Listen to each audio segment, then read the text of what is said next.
Hello and welcome everyone to Aviraj IAS Academy. This is Anmol Jalan and today I am here with a new subject, that is economics, which is relevant for both JPSC, UPSC, BPSC and any other competitive preparing students. Okay. तो आज सबसे पहले जानते हैं कि हम लोग पढ़ने क्या वाले हैं इस कोर्स में। आज एक नया कोर्स शुरू कर रहे हैं with a new subject, that is economics. So first introducing you with the subject जो हम इस कोर्स में करेंगे, और साथ साथ में ये brief introduction of the topics है। इसके अंदर बहुत कुछ डिटेल में पढ़ेंगे, स्लोली आराम से जाएंगे। आप लोग हर दिन क्लास में आते रहिएगा and will be dealing with new topics daily. पहले तो देखते हैं इसमें हम लोग पढ़ने में क्या लेके आए हैं। What is an economy, sectors and types of economy. Economy के कितने सेक्टर्स हैं, कितने टाइप्स हैं, ठीक है। साथ साथ में विल बी सीइंग सबसे important topic, that is national income, introduction to national income, GDP, GNP, NNP, NGP, इन सब के बारे में डिटेल में पढ़ेंगे। मेथड्स ऑफ कैलकुलेशन भी पढ़ेंगे, तीनों मेथड्स है, 3 मेथड्स ऑफ कैलकुलेशन पढ़ेंगे। प्राइस इन्फ्लेटर, डिफ्लेटर सब पढ़ेंगे, ठीक है। बेस ईयर क्या होता है, करंट प्राइसेस क्या है, सब कुछ। Then will be coming to Indian economy. Indian economy में विल बी सीइंग ब्रिटिश के आने से पहले इकोनॉमी कैसी थी, उसके बाद की इकोनॉमी कैसी है, हमारे कितने रिफॉर्म्स हुए हैं, क्या क्या हुआ है इकोनॉमी में, कैसे कैसे स्लोली प्रोग्रेस आया, इनफैक्ट जमींदारी सिस्टम, इंडस्ट्रियलाइजेशन, ये सब स्लोली कैसे शुरू हुआ, ठीक है। Then will be coming to monetary policies. Obvious बात है, इंडिया की इकोनॉमी पहले अंडर डेवलप्ड थी, सॉरी डेवलपिंग में आई है, तो उसके लिए बहुत सारे रिफॉर्म्स लगे हैं, बहुत सारी नई नई मॉनिटरी पॉलिसीज बनी हैं, उन सबको अच्छे से एक एक करके डील करेंगे। Then will be dealing upon economic reforms, that is 1991 में एलपीजी आया था, फिर हमने प्राइवेटाइजेशन किया, कैसे हमने धीरे धीरे अपने इकोनॉमी को ग्रोथ करने में हेल्प की है, ठीक है। एंड फिर फॉरेन इकोनॉमी, जिसमें हमने वर्ल्ड बैंक और आईएमएफ के बारे में पढ़ेंगे। तो ये तो एक ब्रीफ इंट्रोडक्शन था सिलेबस का। उससे पहले देखते हैं कि आज की क्लास में हम लोग क्या करने वाले हैं। तो today we are going to study first of all what is economics. हम लोग इकोनॉमिक्स क्यों पढ़ते हैं, will be defining economics and moreover will be studying about micro and micro economics, ठीक है।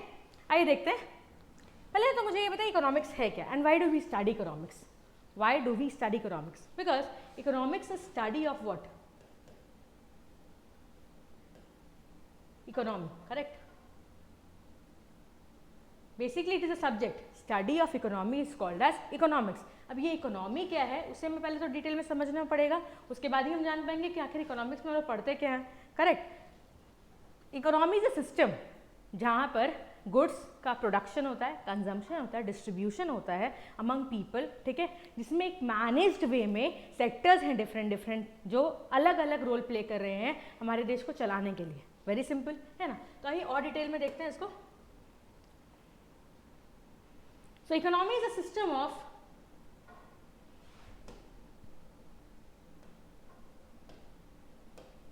Production, distribution, consumption of goods and services. तो economy क्या है, एक ऐसा सिस्टम जहाँ पे प्रोडक्शन होता है गुड्स एंड सर्विसेज का, डिस्ट्रीब्यूशन होता है, distribution among home, distribution among the people of the country, correct. And consumption भी कौन करता है, पीपल, ऑब्वियसली लोग करते हैं, ठीक है। किस चीज़ का, गुड्स एंड सर्विसेज का। तो इकोनॉमी में क्या खाली गुड्स आते हैं, नहीं, सर्विसेज भी। गुड्स मतलब सामान, सर्विसेज मीन्स एजुकेशन है हमारा, ठीक है, बैंकिंग सर्विसेज है, इंडस्ट्रीज़ को चलाने के लिए बहुत सारी सर्विसेज लगती हैं, इंश्योरेंस सर्विसेज है, ये सारे किस में आ जाती हैं, सर्विसेज में, ठीक है। सर्विसेज वो जो दिखते नहीं, इनटैंजिबल होते हैं, करेक्ट। और गुड्स क्या, जो टैंजिबल इन नेचर है, जिससे आप देख सकते हैं, समझ सकते हैं, जिसकी मैन्युफैक्चरिंग होती है, ठीक है। सर्विसेज ह्यूमन बींग्स प्रोवाइड करते हैं। तो that is the basic difference between goods and services. तो इकोनॉमी क्या है, system of production, distribution, consumption. यहाँ पे प्रोडक्शन होता है गुड्स एंड सर्विसेज का, फिर डिस्ट्रीब्यूशन होता है among people and there is consumption, ठीक है। एक इकोनॉमी में ऑब्वियस बात है ट्रेड होता है, करेक्ट है, जिससे क्या आता है, मनी आती है, एंड फाइनली इसी से हम अपना ग्रोथ चेक करते हैं, ऑब्वियस बात है, ठीक है। Next, it refers to how resources are allocated in the economy. See, हमारी जो पास जो रिसोर्सेज है वो स्कार्स है, ठीक है। स्कार्स का मतलब क्या, कम है, लिमिटेड रिसोर्सेज है। लेकिन ह्यूमन बींग्स के जो नीड्स एंड वांट्स है वो क्या है, अनलिमिटेड है।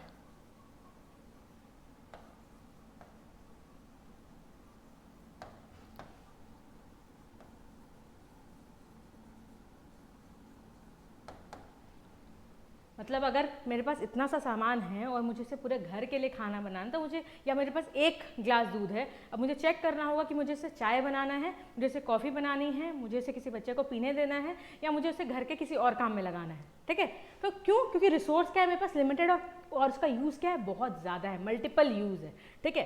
तो वैसे एक इकोनॉमी में जो हमारे पास रिसोर्सेज है, चाहे वो हमारी माइंस है, चाहे फिर हमारे पास जो पदार्थ हैं, चाहे वो माइंस, गोल्ड, एनीथिंग, कोई भी चीज़ जो भी आगे प्रोडक्शन के लिए यूज़ होती है, या हमारा एग्रीकल्चर है, ऑब्वियस बात है, कोई भी चीज़ का प्रोडक्शन अनलिमिटेड नहीं है, सब चीज़ का प्रोडक्शन क्या है, लिमिटेड है। और अब लैंड, ज़मीन लिमिटेड है ना, हमारे पास एक कंट्री के बॉर्डर के अंदर ही है ना, और उसमें भी सबकी ओनरशिप अलग अलग है। तो हमारे पास इसी लिमिटेड लैंड को यूज़ करके हमें क्या करना होता है, प्रोडक्शन करना होता है।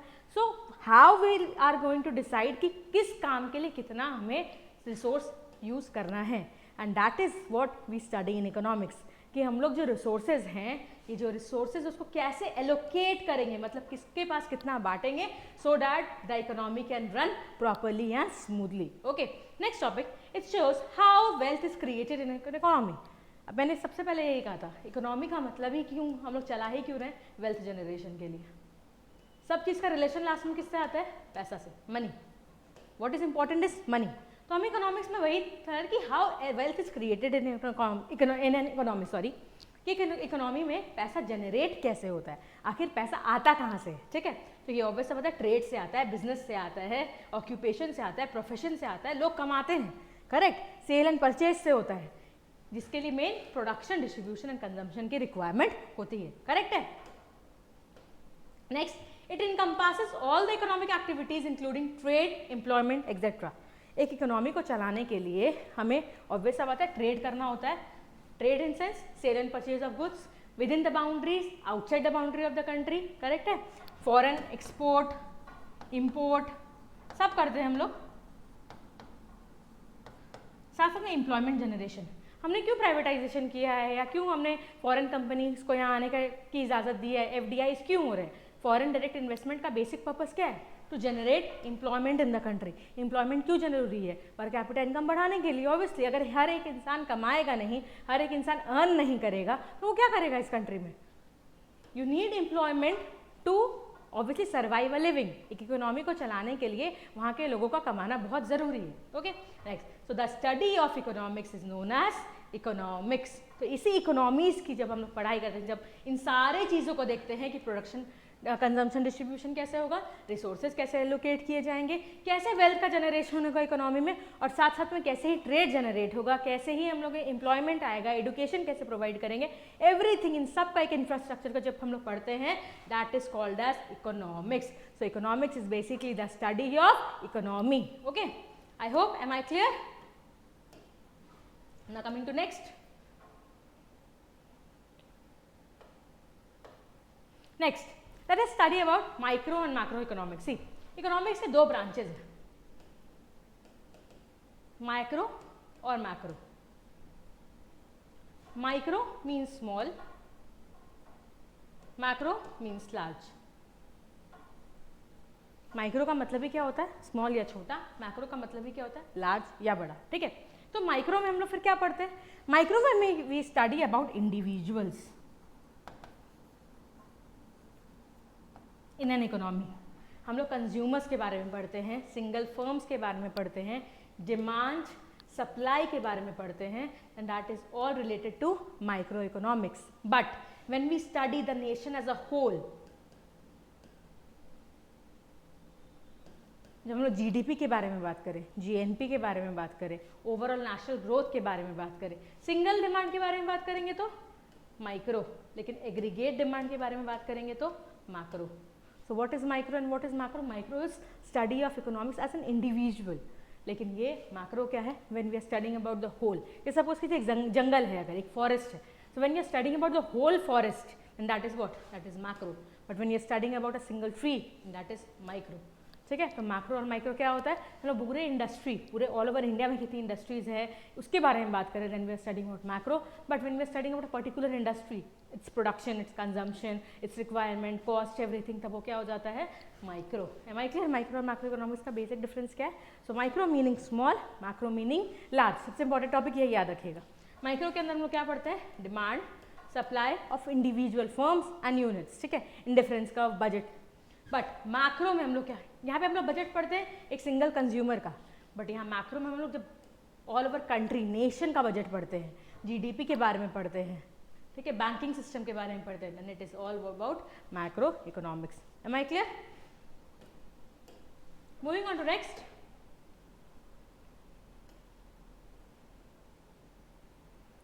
Various economic systems. See, economy को चलाने के लिए 3 सिस्टम बनाए गए हैं, ठीक है, या 3 तरह के सिस्टम है, अपने अपने कंफर्ट के हिसाब से या अपने अपने कंट्री के ट्रेडिशंस के हिसाब से अलग अलग कंट्रीज ने अलग अलग सिस्टम्स अडॉप्ट किया हुआ है। लेट्स सी, सबसे पहले कौन सा सिस्टम हमारे इंडिया में चल रहा है और वो आखिरी में जज करेंगे। उससे पहले जानते हैं ये सिस्टम्स है क्या। फर्स्ट वन इज कैपिटलिस्ट और मार्केट इकोनॉमी।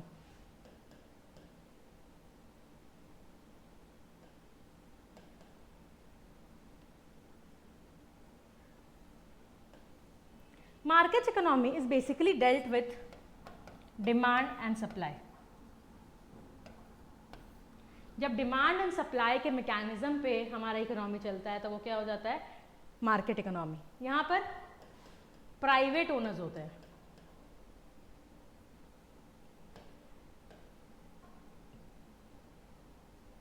जो कि सेल्फ इंटरेस्ट से काम करते हैं। बेसिक मोटिव यहाँ पे क्या है, profit making.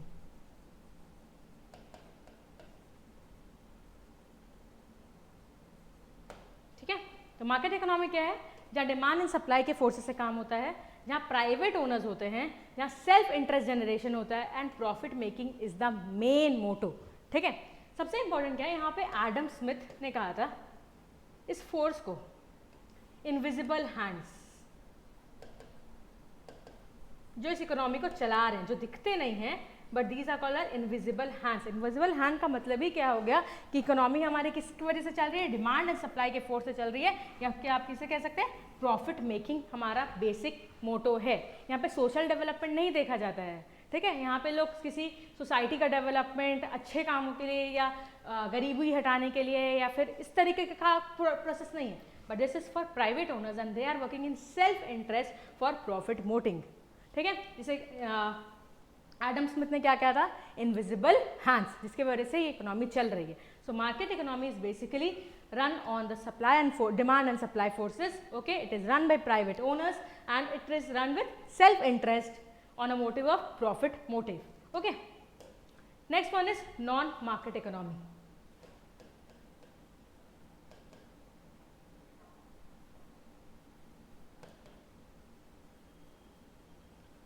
Non market economy is one in which governments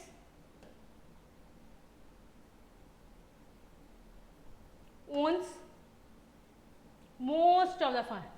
ठीक है, मैक्सिमम फर्म्स कौन ओन करता है, गवर्नमेंट ओन करती है। ठीक है, सबसे पहला पॉइंट। सेकेंड, यहाँ सोशल डेवलपमेंट बेसिक मोटिव होता है।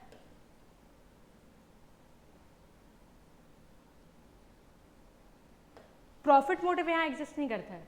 यहाँ सबसे पहले क्या आता है, सोशल डेवलपमेंट। प्राइवेटाइजेशन होता है बट उसमें भी गवर्नमेंट की इंटरवेंशन होती है। ठीक है, government only give some sectors to privates, जिसमें भी गवर्नमेंट इंटरवेंशन होता है। ठीक है, तो basic difference between capitalist and non market economy या मार्केट इकोनॉमी या नॉन मार्केट इकोनॉमी के बीच में यही है that it is called a socialist economy also, which is worked on by government, okay, which is for social development. ठीक है, यहाँ पे प्राइवेट ओनरशिप बहुत कम होती है, लिमिटेड वे में होती है। ठीक है, एंड इन्हीं से मिक्स होकर के बनता है that is mixed economy which is followed in our country. Mixed economy, mix economy में क्या होगा, यहाँ पर गवर्नमेंट भी होगी, प्राइवेट भी होंगे। प्राइवेट ओनर्स को एक प्रोटोकॉल या रिफॉर्म फॉलो करना होगा या पॉलिसीज फॉलो करनी होगी जो किसने बनाई है, गवर्नमेंट ने। So there is someone to check upon. ठीक है, मिक्स इकोनॉमी में there is someone to check upon. यहाँ पर दोनों मोटिव चलता है, प्रॉफिट भी, प्रॉफिट मोटिव से कौन काम कर रहा है, इंडस्ट्रियलिस्ट काम कर रहे हैं, एंड गवर्नमेंट किस मोटिव से काम कर रही है, सोशल मोटिव से। Like development of parks, hospitals, schools etcetera, providing good education, ये सारा किस में आ जाता है? सोशल में। इन्वायरमेंट को बचाना, safeguarding our environment, planting trees, everything, ठीक है, ये सारा सोशल फैक्टर्स यहाँ आ जाता है। और प्राइवेट सेक्टर क्या कर रही है? ऑब्वियसली बात है प्रॉफिट मोटिव के लिए काम कर रही है, हाँ, but because we take from earth we need to return back also. हम इसी दुनिया में रहना है, यहीं रहना, that's why we need to return back also. So obvious बात है प्राइवेट इंडस्ट्रीज भी आजकल काफ़ी कुछ कर रही है, इन्वायरमेंट के लिए भी, सोशल नीड्स के लिए भी, that is another thing. But basically mixed economy is what, जहाँ डिमांड और सप्लाई के फोर्सेस भी हैं, बट इसको रेगुलेट करने के लिए या चेक करने के लिए there has been government intervention, ठीक है, यहाँ पे गवर्नमेंट इंटरवीन करती है बीच में। गवर्नमेंट का रोल्स है, रूल्स है, टैक्सेशन पॉलिसीज है, रेगुलेशंस है, जिसको आपको फॉलो करना होगा, okay. And mixed economy is only run in India. So India में कौन सी इकोनॉमी है? Mixed economy, okay. Now moving ahead, major economic sectors. अब मिक्स इकोनॉमी में सेक्टर्स आते हैं, वो टाइप ऑफ इकोनॉमी हो गई कि हम कैसे रूल करेंगे। आइदर विल बी गोइंग और choosing with complete government sector, either will be choosing with what, complete public या प्राइवेट, या फिर हम लोग दोनों मिक्स करके चलाएंगे, ठीक है। अब इसके अंदर 3 सेक्टर्स आते हैं बेसिक, उसके बाद आगे और क्वार्टनरी और क्विनरी में बांटा गया है, will study that, but basic 3 sectors में फर्स्ट ऑफ ऑल देखते हैं क्या क्या है। Primary sector, primary sector includes activities relating to extraction of natural resources. जब हम लोग डायरेक्ट माइनिंग की बात करें, petroleum, gold, silk, without using any production process, ठीक है, जब रॉ मटेरियल्स हम लोग इन्वायरमेंट से ले रहे होते हैं, जब एक्सट्रैक्शन ऑफ रॉ मटेरियल्स हो रहा होता है, कहाँ से? नेचुरल रिसोर्सेज से। Everything is what we are getting is from nature only. जब हम लोग नेचुरल रिसोर्सेज से हम लोग कुछ लेते हैं directly, okay, that is called as primary sector. So primary sector deals with extraction of resources from what? Natural resources. तो हम लोग जब भी किसी चीज को डायरेक्टली एक्सट्रैक्ट कर रहे होते हैं without purification, without sending it to market, first जो सबसे स्टेप होता है प्राइमरी स्टेप जिसे कहते हैं, that is under primary sector. Next is secondary sector. Secondary sector, manufacturing of all the raw materials extracted from primary resources. Obvious बात है ना, यहाँ जो पेट्रोलियम आता है क्या डायरेक्ट वो चला जाता है? नहीं, इसकी आगे प्यूरिफिकेशन होती है, डिफरेंट बाई प्रोडक्ट्स निकल कर आते हैं, हर प्रोडक्ट का अलग अलग रोल है। सेम फॉर माइनिंग भी, या सिल्क, कॉटन, एग्रीकल्चर प्रोडक्ट्स, क्या वो बिना मार्केट में without going through any other process वो मार्केट में चले जाते हैं? बिल्कुल भी नहीं। तो सेकेंडरी सेक्टर में आ जाता है सारा का सारा manufacturing. Manufacturing of what? Using raw material जो कि हमें नेचर से मिले हैं। तो नेचुरल रिसोर्सेज जो हम लोग एक्सट्रैक्ट किए हैं प्राइमरी सोर्सेज से, उसे जो हम लोग मैन्युफैक्चर करके आगे कंजम्पशन के लायक बनाते हैं, that is what is done in secondary sector. So what is secondary sector? Secondary sector deals with manufacturing of all the raw materials that have been extracted during the primary sector through natural resources. And next comes tertiary sector. See, यहाँ चलाने के लिए, secondary sector को चलाने के लिए tertiary sector या फिर इसे हम सर्विस सेक्टर भी कह सकते हैं, इज़ वेरी इंपॉर्टेंट। बिकॉज अगर सपोज कीजिए अगर हम रांची में कोई कुछ प्रोड्यूस कर रहे हैं या दिल्ली में कुछ प्रोड्यूस हो रहा है या फिर बाहर अमेरिका में कुछ प्रोड्यूस हो रहा है, बट वो इंडिया तक पहुँच रहा है, इंडिया के हर कोने में पहुँच रहा है, why? Because we have strong transportation system. मुझे यहाँ से बैठे बैठे घर पे पैसे भेजने हैं या मुझे यहाँ से बैठे बैठे कुछ ऑनलाइन शॉपिंग करनी है, we have strong banking system. अभी मैं यहाँ पढ़ा रही हूँ, आप लोग वहाँ बैठ के पढ़ रहे हैं, क्यों? Because we have strong technology. So ये सारी सर्विसेज बहुत इंपॉर्टेंट है इस मैन्युफैक्चरिंग बिजनेस को चलाने के लिए। इस मैन्युफैक्चरिंग बिजनेस को चलाने के लिए we all need is what? Strong services. Insurance चाहिए हमें, हम कार्गो भेजते हैं, अगर वो रास्ते में कुछ हो जाए मुझे इंश्योरेंस कवर चाहिए, that is also what? Services. So when these services are provided by tertiary sector, so this is called as tertiary sector. So tertiary sector is very important to regulate and manage what? Secondary sector. Am I clear? Okay, moving on to next, quaternary sector. This sector includes relating to knowledge sector, इसे हम लोग knowledge sector भी कहते हैं। all the sectors that are related to education, चाहे वो हमारे colleges हों, चाहे हमारे इंस्टीट्यूशंस हो, चाहे हमारा स्कूल्स हो, जहाँ पर नॉलेज डेवलपमेंट हो रहा है। विदाउट नॉलेज ये तीनों इंडस्ट्री चलेगी क्या? Not possible, right? We need good ITs, engineers, CAs to run our countries, correct? तो हम जब कंट्री को रन करने के लिए हमें ये सारे पोस्ट चाहिए, तो ये पोस्ट कहाँ से आएंगे? नॉलेज से आएंगे, और नॉलेज कहाँ से आएगा? इंस्टीट्यूशंस एंड कॉलेजेस से आएंगे. सो दिस सेक्टर इज और this industry is called as quaternary sector. And fourth one is quinary. इसमें हमारा कौन आता है? गवर्नमेंट एंड इट्स ब्यूरोक्रेसी, जिसके पार्ट आप लोग भी होंगे. कोई IAS होगा, कोई IPS होगा, कोई आगे जाकर बहुत अच्छे पोस्ट पर होगा. Okay, so these all bureaucracies and these all government systems is called as what? Quinary sector. ठीक है, I hope am I clear. फिर से रिवाइज कर लेते हैं. प्राइमरी सेक्टर में क्या होता है? Extraction of natural resources. ठीक है, उसका फिर वो सबसे पहले फिर वो कहाँ जाता है? सेकेंडरी सेक्टर में, जहाँ उसकी मैन्युफैक्चरिंग होती है. इस मैन्युफैक्चरिंग हुए सामान को हमें दूसरी जगह पहुँचाना है, या उसे और आगे to make it reach to everyone, distribution करने के लिए हमें किस सेक्टर की ज़रूरत होती है? सर्विस सेक्टर की ज़रूरत होती है. इनफैक्ट इसके पहले भी हमें मनी चाहिए, राइट? बैंकिंग सेक्टर हमें उससे पहले भी चाहिए. So this is what to run and govern, that is tertiary sector. Then comes quaternary sector, जिसे हम नॉलेज सेक्टर भी कहते हैं, जहाँ पर हम इस सारे इंस्टीट्यूशंस को इंक्लूड करते हैं that are related to what? Education, industry, institutions, colleges, etc. And last one is quinary sector, which includes government and its bureaucracy. I hope am I clear? Okay. So today we are ending the class here only with our major economic sectors. In the next class we will be studying about national income, GDP, NGP, NNP, as well as we will be dealing with all the methods of calculation. Thank you and have a nice day. Do subscribe to our channel and keep coming and have a like button.